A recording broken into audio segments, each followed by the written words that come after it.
Vidmori POV. I approach the edge of the clearing of the haven, and the place is abuzz with all sorts of activity. At first, I'm not entirely sure how to approach anyone or where to start, but upon spotting Trisha sitting with Sylvia, Miriam and Vertisa, I decide to make my way over and check in with them. As I walk closer, Seka bounded over from Vertisa's side, lunging for my legs and using her claws to scale my wooden body in quick fashion, as she perched on my shoulder rather proudly. "Hey there, Seka, nice to see you too," I mused to her, reaching up and gently scratching her chin and throat, while she preened and murdered the attention. Sylvia was the first to speak up at my approach, as she regarded me with a small smile. "Good afternoon, Vidmori. It's good to see you. Are you here about your equipment?" she asked, as she shaped some hide around a carved piece of wood that looked to be about the shape and size of my foot. I moved to sit with them, settling beside Vertisa as Seka hopped down from my shoulder, only to get cozy on my lap, as she sat there looking rather comfortable. "Not in particular, no, but I would like to see what you've done so far now that you mention it." Sylvia flashed a bit of a grin as she stood, setting the wooden hide to the side. "Figured as much. I'll be right back." With that, she started for the longhouse.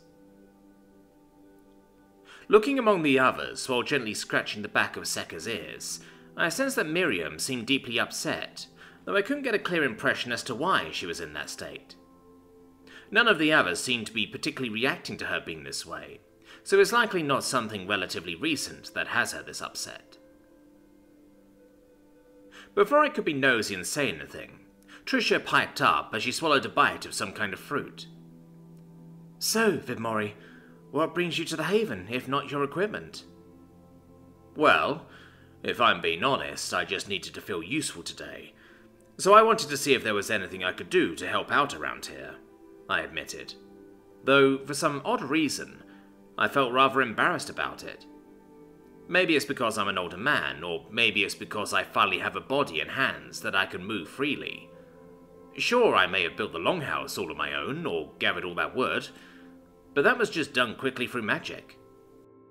I want to use my hands and do the work somewhere and somehow, perhaps, for my own selfish satisfaction. Trisha nodded intently, and I could sense she understood what I was feeling in a way. "Fair enough," she says simply, offering a bit of a smile before taking another bite of the fruit in her hands.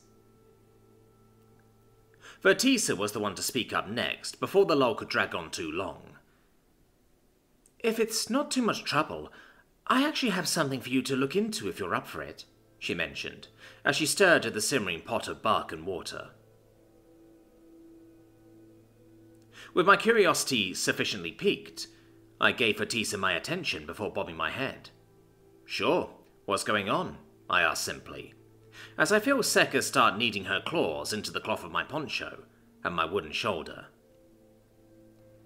Vertisa smiled a bit before looking towards the tree line. "I don't know how much you know, but we've been seeing an increase in spider activity around these parts. We've been finding a lot of webs all over the place, and the traps that Cinco and the others have been setting up have been found empty after clearly being triggered and catching something. At first we thought it was just the one Terran tracker that Cinco hunted around a week ago, but since then there have been only more webs and signs of spiders." I nodded intently, considering what I knew about the spiders before piping up. Well, I was aware of their nest and that there were a few spotted on this side of the mountain, but the fact that they're stealing food from traps is a problem. "Yeah, don't worry about it, I'll look into it," I say, as I offer them a small smile. Trisha looked over at me curiously before deciding to speak up. "There's a whole nest of spiders around here? Really?" Bobbing my head once, I gestured in the general direction of the nest as far as I could recall. "Yeah, off in that direction. The size of the nest is around 5 city blocks, last I checked, and still growing. But the bulk of them are rather far away on the other side of my mountain. There's supposedly some kind of magic tree in the middle of it all now that I think about it." That earned me some concerned expressions as the women glanced at each other, before Vertisa spoke up once more.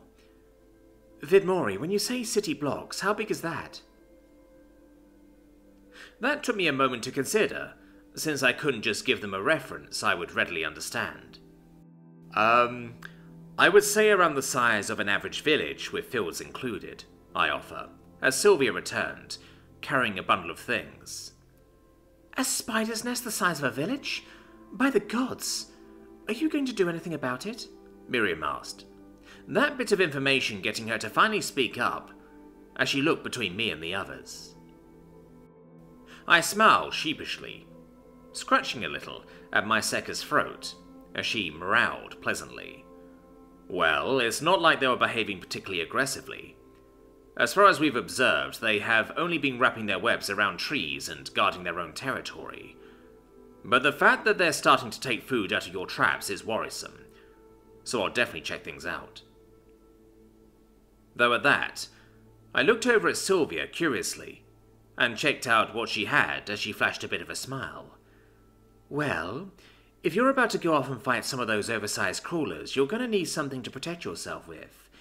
Even if a bite probably won't affect you all too much, she mused a bit, and handed over the bundle. Tricia stood as she finished the last of her fruit. If that's the case, I've got some throwing knives and a dagger ready for you.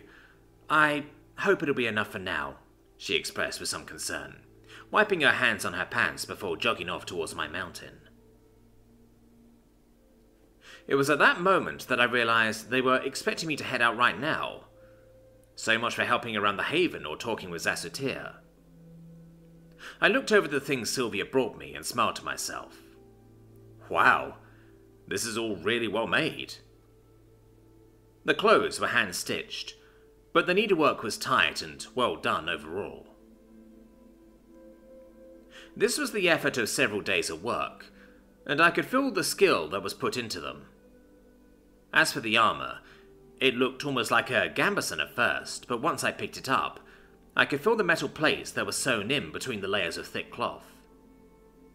It almost reminded me of a bulletproof vest if I had to find something to compare it to, but it was made in the shape of a coat.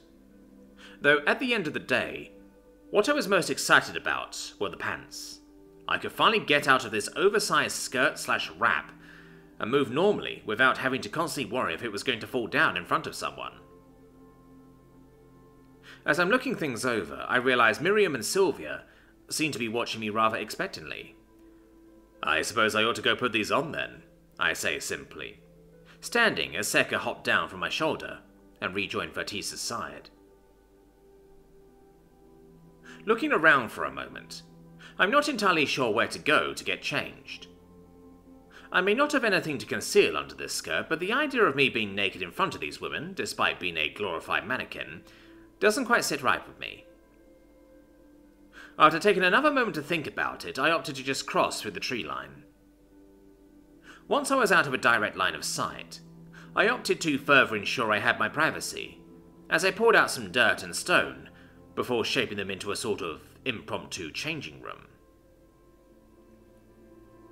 Despite having never worn these clothes before, the act of getting dressed in something that wasn't just a poncho or a glorified skirt towel felt so comforting. Even as I used a cut of rope as an improvised belt to ensure my new pants stayed in place, for just a moment, I felt more human than I had in quite a long time. Pulling on the long-sleeved green tunic, I'm satisfied to find that there was enough freedom of movement that my clothes shouldn't hinder me in the day-to-day. I was still lacking in the shoe department. However, seeing as I'm made of wood, I probably don't need shoes to travel, and it's not like I've been wearing any to begin with. I'll probably just try to buy some from a shop of some kind, instead of letting Sylvia try to go out of her way to make some for me. Looking over the black armoured coat, I go about pulling it on as well, fastening the wooden buttons until it is properly closed up.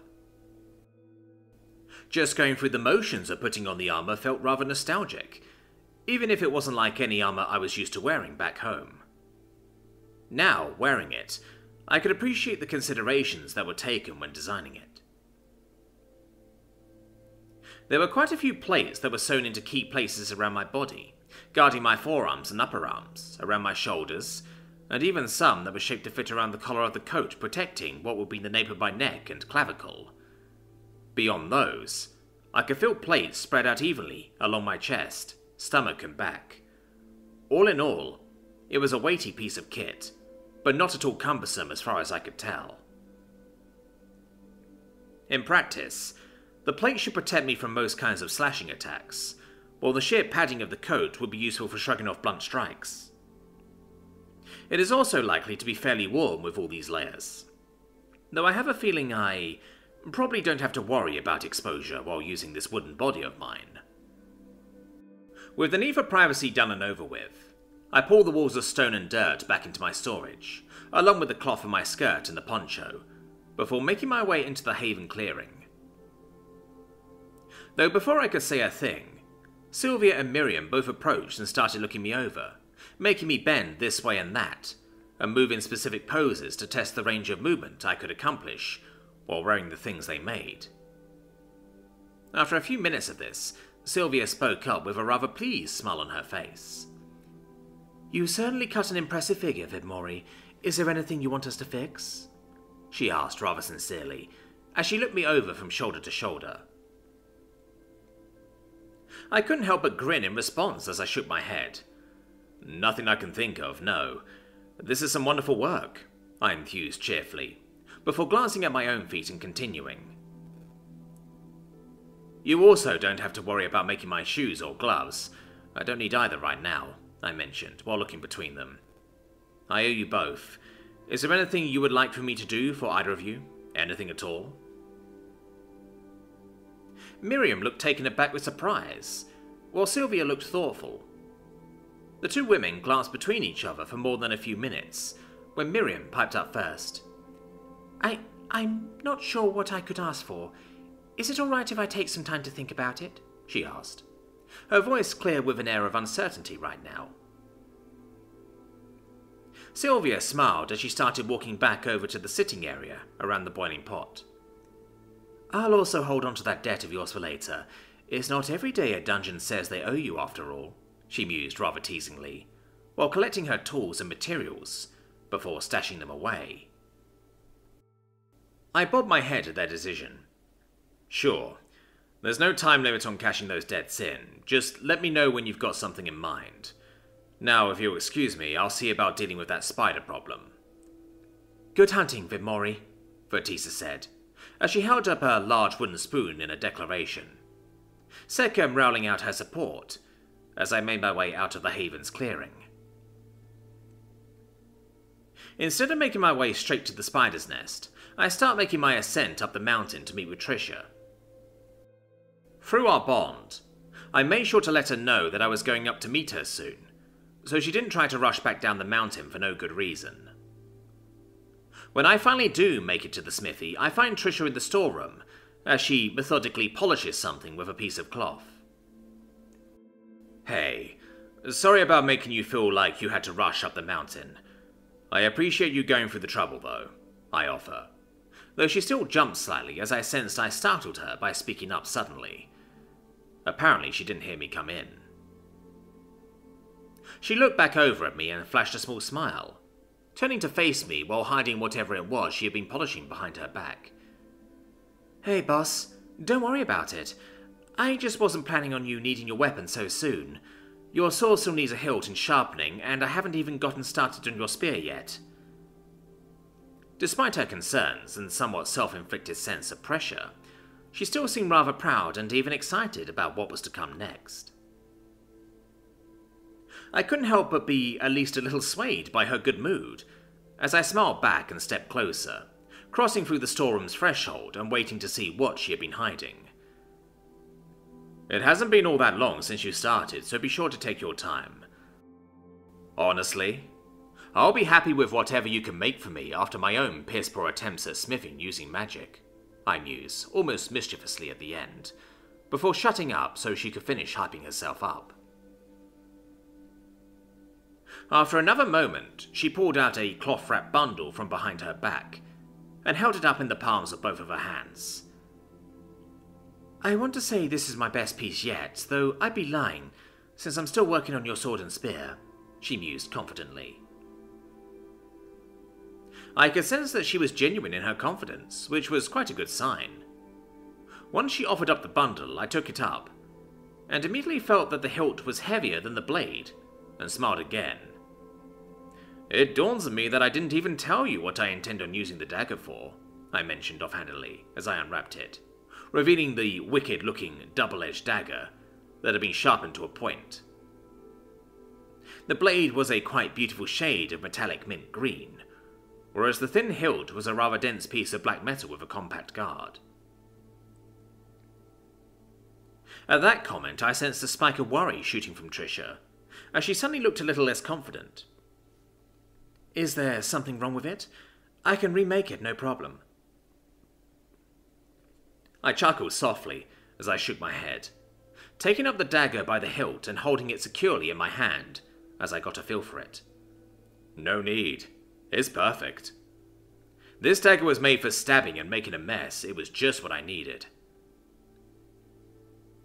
Trisha seemed to shudder at that comment, and I can feel a healthy mix of fear, awe, and pride at how I described her work. Ultimately, she settled on pride as she flashed a toothy grin and scratched the back of her head. Thanks, boss. I honestly wasn't sure about it at first. I had only seen a blade like this before and was hoping for the best when I settled on the design. Now that was a surprise. I glanced between her and the dagger again before chuckling a bit. If that's the case, I'm even more impressed. There was this contest where they would gather blacksmiths from around the nation, and they would pit them against each other, racing to make a certain blade shown to them by the judges. For all their tools and machines that sped up the process, and made things that much easier, they would still fail to do it right with the example right in front of them. I then held the dagger up, letting it catch the light of the self-sustaining ball of light that illuminated the room. Yet here you are. You may have had the advantage of getting to work on it longer, but you beautifully recreated a blade from memory that you no doubt only looked at quite some time ago, and undoubtedly improved on the design to what you thought best. Trisha was all sorts of shades of red from the praise, as she sheepishly scratched the back of her head. A smile nearly glued to her face as she looked up at me. I only did my best and nothing more, boss. She was not sure what else to say, but I could sense she was fired up, as she then procured a set of brown throwing knives that were bound together by a cord, and pressed them into my free hand. Now, if you'll excuse me, I've got work to do, she said, very bluntly trying to force her way out of the conversation, before she seemingly embarrassed herself in front of me. I eagerly held up the throwing knives as well, marveling at how balanced and sharp they were. But before I could say a word about them, Trisha had already hurried off towards the smithy without another word. Well then, I suppose I ought to get to work too.